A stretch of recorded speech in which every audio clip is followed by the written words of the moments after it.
એક છોકરો તો ભગવા કાપડાની આખો ટાંકો લઈ આવ્યો, એને બાપાને કહ્યું અલ્ફી પહેરીને હરિદ્વાર ભજનમાં કરવા વયા જાવ.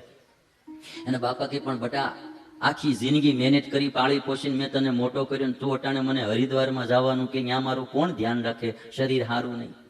છોકરો વાહે પડી ગયેલો, તમે હવે જાઓ, તમે અમને ગમતા નથી, તમે આમ કરો ને તમે તેમ કરો. એને બાપાને એમ લાગ્યું કે હવે આ છોકરા ભેગું રહેવા કરતા હાલને ગમે ત્યાં આશ્રમમાં રહીને જિંદગી કાઢીશ. બે અલ્ફી સીવડાવી પહેરી બાપા ચાલતા થયા.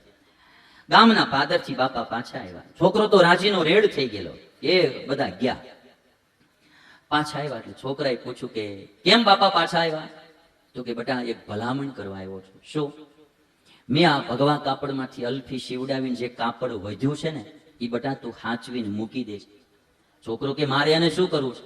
તેથી એના બાપાએ એટલું કીધું તું બેટા તે તો મને કાપડ લાવી દીધું, તારા છોકરા જેથી કાપડ નહીં લાવી દે ને તેથી અલ્ફી સીવડાવવા થાય.